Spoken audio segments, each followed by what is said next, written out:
Ahojte, prajem vám krásny deň. Ďakujem veľmi pekne, že ste sa dostali k tomuto videu, že ste sa rozhodli pozrieť si nejaký môj pokec o témach, ktoré zdieľam a predovšetkým o téme, ktorou by som asi začala celkovo tieto moje videá. Ja som teraz vyhodila mojich chlapcov von a konečne mám trošičku času pre túto aktivitu. Veľmi som si to prijala, aby sa mi to teda podarilo a aby som vám mohla nahrať nejaké videá, pretože na Instagrame som teda ponovom zdieľala informáciu, alebo teda informácie, aktualizácie o mojej chorobe, ktorú ja už teda nevnímam ako keby, ako ju mám, preto sa nechcem takto vyjadrovať, že o mojej chorobe, ale teda tá choroba figurovala v mojom živote, stále ešte nejakým spôsobom figuruje.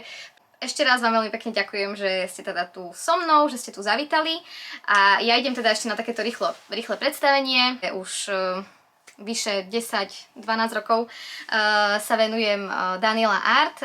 Mám teda svoju značku, svoje umelecké meno Daniela Art, kde sa venujem ako môj základ je profesne je teda fashion ilustrátorstvo. Som fashion ilustrátorka, takým spôsobom som začala svoju profesiu. Počas rokov sa to vyšperkovalo vlastne na to, že som začala robiť kurzy kreslenia, workshopy fashion ilustrácie, otvorila som si štúdio, otvorila som si obchod a stretávala som sa s stovkami žien, ktorým som teda odovzdávala aj svoje skúsenosti, svoje zručnosti, svoje know-how, pretože sme si urobili takú komunitu žien, kde sme si veľa kreslili. Tiež tie postavičky a ten typ ilustrácie, ktorej som sa venovala a ktorej sa stále venujem. Avšak moja tvorba sa posunula počas posledných rokov ešte trošičku vyššie a začala som sa viac venovať pomoci tvorbe značiek a venujem sa vizuálnej identite, vizuálnym identitám, dizajnu, marketingu vlastne značiek, takým tiež konzultáciám a v podstate ale hlavne vývoju tej ilustračnej a grafickej a tej vizuálnej časti vašej značky. Posledné 2 roky, už takmer 2 roky to budú, som mamou a ako som sa stala mamou, už ako som otehotnela, sa mi začal môj život veľmi pomaličky meniť, transformovať. Ako v podstate som sa stala mamou, tak ten život sa mi veľmi prirodzene zhoršil, respektíve oťažil. Všetky mami a všetci rodičia vedia, že to je úplná zmena života. Dokým som neporodila, tak som si to nevedela predstaviť. Áno, veď ten život sa zmení. Ide o to, že ten život sa mi vlastne zmenil v tom zmysle, že ja som zrazu prišla úplne o svoju vlastnú slobodu. Myslím si, že to sa deje vlastne všetkým mamám. Je to na určitý čas, ale ja som sa dostala v tej svojej hlave do takého nejakého bodu, kedy som si už myslela, že vlastne tam bol už múr a nebolo ako keby ani svetla na konci tunela, bol tam vlastne iba múr a nevedela som si vlastne ani len predstaviť, že ja už tú slobodu asi nebudem nikdy mať. Vlastne predtým bola strašne slobodná, bola som veľmi aktívna, mala som rozbehnutých strašne veľa projektov, bola som zvyknutá na to, že som naozaj ako keby taká slobodná a každý, ešte tým, že vlastne som podnikala, tak vlastne je to taký určitý spôsob tej slobody, že nie som ako keby nejdem ráno do práce a som tam vlastne celý deň a robím to, čo mi ostatní hovoria, ale vlastne ja som sa dostala pri tom materstve, že ma teda zatvorili, ako keby zatvorili ma s tým dieťaťom a teraz v podstate musíš robiť to, aby to dieťa prežilo. Takže je v tom takom fight or flight móde, kedy fakt nevie, čo s tým dieťaťom prvé mesiace robiť a strašne mu chce pomôcť a to dieťa plače a vy sa dostávate do veľmi takých akože emočne vypätých situácií, ktoré sú fakt veľmi, veľmi časté. Ale ja som stále bola ustavične v tom fight or flight móde. Ja som bola stále vlastne takto ako keby napružená. Tá žena sa vlastne nevyspí v noci, cez deň v podstate som nemala ako keby ani trošku takého toho vypnutia. A vlastne stávala som tým, že teda idem na tú ďalšiu šichtu a stále som bola vlastne v takom tom zbroji, že teda idem bojovať s mamutmi a zvládnem ten ďalší deň. Všetky tieto veci, ktoré tu trošičku ako keby rozprávam, tak potom sa dostaneme k tomu, že oni sú to také krásne dôvody a takéto krásne príčiny, ktoré sa spolu pospájajú a potom môže vybuchnúť taká nejaká pekná, príjemná choroba,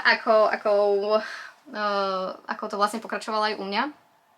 Po 10 mesiacoch vlastne nášho žitia s malým mi ako keby prišiel ten čas, kedy mi bola oznámená choroba.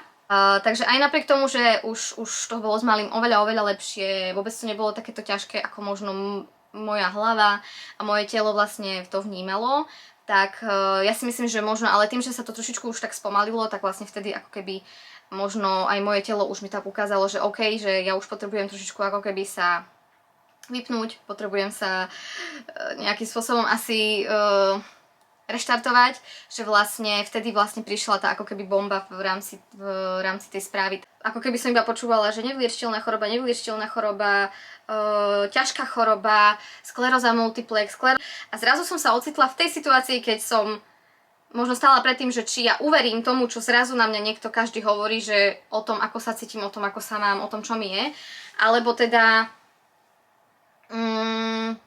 uverím v podstate možno sebe. A hlavne v tej situácii som naozaj ako keby, môj taký ten gut feeling mi naozaj hovoril, že veď nič ti extra nie je, len rieš tú situáciu. A hovorím tu vlastne o tom pôrode, o tom materstve, o tom, aké to bolo ťažké, ale celé to, čo vlastne mi vyeskalovalo tú chorobu, začalo ešte o mnoho skôr. Ale teda základ je ten, že vlastne vám, keď sa ako keby v tej skleróze multiplex zapália tie obaly tých nervov, nezrakových tých nervov, tak vlastne tento zápal vie odznieť sám, ale samozrejme vy musíte veľmi regenerovať, musíte veľa spať, musíte teda brať veľa vitamínov, musíte fakt robiť veci, ktoré teda dávajú tomu telu možnosť tej regenerácie. A musíte samozrejme aj veľmi ako keby v tej hlave znižovať ten stres, čo my teraz ako keby, ja teraz nemusím byť v strese navonok, ale ja ten stres stále nejaký ešte v sebe mám, hlavne keď proste ide o chronický stres rokov pred. Jednoducho sú to fakty, ktoré by možno aj mohli tí lekári nejakým spôsobom povedať ľuďom, ktorí sa pýtajú. A hovorím teda teraz tie fakty, ktoré mi ako keby zjednodušili a zlepšili ten spôsob nazerania na tú chorobu a že to nie je také zlé možno ako to možno niekedy bolo, pretože tak vlastne ja som tam cítila, že vlastne tá choroba nie je moja a vlastne pomaličky to začalo mi dávať trošičku zmysel, aj keď som čítala túto knižku. Takže o tom vám možno ešte proste poviem, ale skúste si prečítať aj toto, je tam tiež veľmi pekne ako keby ukázané, že možno všetky tie choroby, nie všetky, ale teda tie choroby vedia vznikať aj z tých potlačených emócií a možno to nie je iba o našich emóciách, ale je to o tom, ako sa tie emócie vlastne prehadzovali z generácie na generáciu. Takže keď ste sa dostali do nejakého takého možno času a obdobia svojho života, keď vám je zle a je to celé zle, tak fakt sa iba skúste stopnúť a povedať si, že takto to nebude do konca života, je to iba chvíľka, je to iba telo, ktoré vám niečo hovorí. Takže toto by som asi dala takto celok na teraz. Ďakujem, že ste ma počúvali a budem sa tešiť na ďalšie video, keď sa s vami budem môcť porozprávať, keď vám budem môcť zasa vyrozprávať všetky tieto svoje myšlienky a svoje prežívanie.